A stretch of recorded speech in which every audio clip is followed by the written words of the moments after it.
Aboard Air Force One en route Nashville, Tennessee, 5:08 p.m. Eastern Daylight Saving Time. Ms. Sanders, we'll keep the intro kick and jump straight in. Obviously, there's been a lot of news today around all the conversations with North Korea. The president thinks that the ongoing discussions are going very well and that the meetings taking place over this week that we talked about earlier this morning, and the statement I sent out, are certainly signs of progress. As you know, Prime Minister Abe will be in DC next week, and we're looking forward to that meeting. Otherwise, I'll jump right in and take a couple questions. Q. Sarah, the president has been a big supporter of Roseanne Barr. What is his and the White House's reaction to her comments today and to ABC's decision to cancel her show? Ms. Sanders, look, as you know, the president has been extremely focused, as I just walked through the things going on with the upcoming summit, and the president is focused on North Korea, he's focused on trade deals, and he's focused on rebuilding our military, the economy, and that's what he's spending his time on, not responding to other things.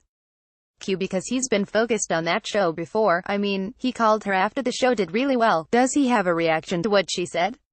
Ms.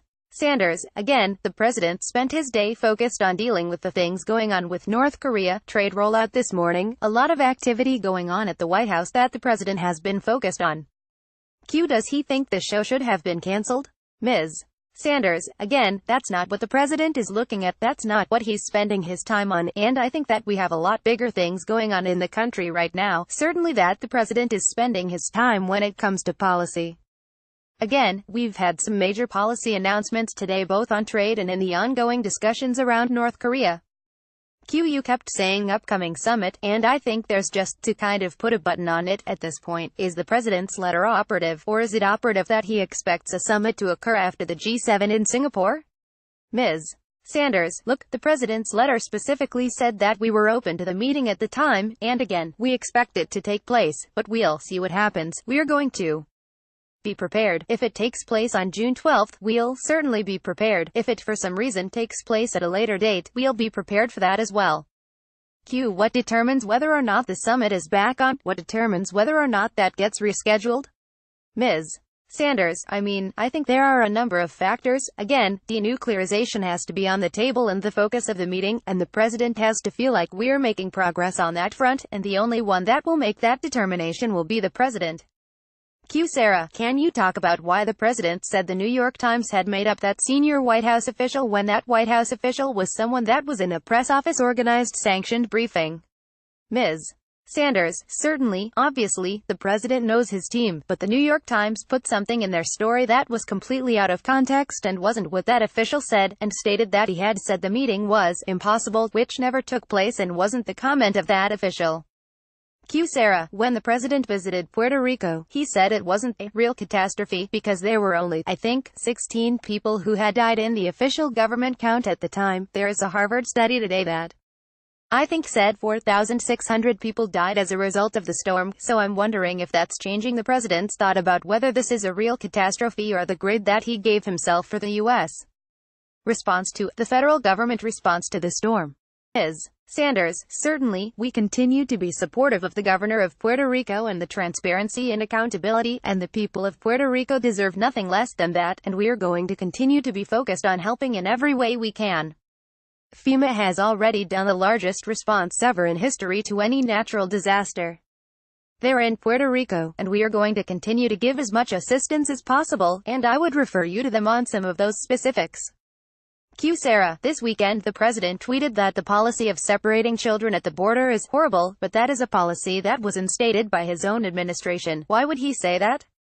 Ms. Sanders, look, that's not what the president wants. The president has been extremely clear that he wants to close these loopholes. It's not a new policy that started under the Trump administration. In fact, a lot of the photos that you guys have tweeted out from the media blaming the president came from 2014 during the Obama administration.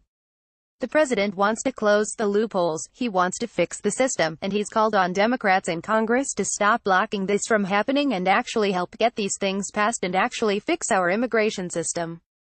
Q. Sarah, is the president concerned about the political turmoil in Italy and the effect that that's had on the stock market and the markets in general? Ms. Sanders, certainly something that we're watching. Obviously, we are keeping a very close eye on that. As we've said many times before, we want to focus on the long-term stability of the economy, and we are going to continue to do that, and we are going to keep an eye on what's going on in Europe. Q this weekend, Rudy Giuliani basically admitted that calling Mueller's probe a witch hunt, it is part of a public opinion effort, an effort to sway public opinion. Is that what the president is trying to do? Is he trying to discredit this investigation when he says that? Ms. Sanders, I think the president is stating a fact. It is a witch hunt. He knows exactly what he did and what he didn't do, and he's been very clear from day one that there was no collusion. The president won the election because he was the best candidate, because he had the right message, and Hillary Clinton was terrible, and the country rejected her, and I think we saw that overwhelmingly on election day, and the president has repeated the line that it's a witch hunt because that's what it is. Q Sarah, if the president doesn't want these families to be separated, does that mean that he opposes the zero-tolerance policy laid out by the Attorney General earlier this month? Ms. Sanders, again, the president wants to see the system fixed. He doesn't want to just keep kicking the can down the road. He doesn't think that's the best way forward. He wants to close the catch-and-release system. Again, this wasn't a policy that was created under this administration, but unlike previous administrations, we actually enforced law. We actually think the law means something, and we are enforcing it, but the president wants to see that change because he wants these loopholes closed. Q Sarah, has the president had any conversations with Kevin McCarthy about a leadership succession in Congress? Let me amend that to say McCarthy or any of his allies or anybody on his staff. Ms. Sanders, I'm not aware of a specific conversation. I mean, obviously he speaks to Kevin McCarthy periodically, but if you're asking if there's a specific support, I believe the president said that he'd allow the House to make that decision over that. Q the president tweeted this morning that he believes Robert Mueller's team is going to interfere with the midterm elections. I'm wondering if you can flesh out how he believes the special counsel's work is going to interfere with the midterm elections. Sanders, the point he's making is that by continuing the witch hunt and the hoax, that they're impacting, and could meddle and impact the elections that are coming up. Q1 quick one to follow on Jeff. MSSANDERS, let me close to say that we'll take one more question before we sit down. Q well, a quick one to follow on Jeff, you were talking about the long-term economic situation in Italy. The president obviously was a big supporter of Brexit. Does he believe that Italy should stay in the Eurozone? Ms. Sanders, sorry, I couldn't hear that last part. Q does he believe Italy should stay in the Eurozone? Ms. Sanders, I don't have a specific administration policy on that front right now, but we're going to continue to monitor what's happening there. Q and one more. Students have started to go back to school in Santa Fe, Texas today. Will the president stop there when he goes to Texas later this week? Ms. Sanders, we'll keep you guys posted on the schedule, but we'll likely have some engagement with the people that were impacted by that tragedy, but we'll keep you posted on the specifics of what the Texas trip will look like.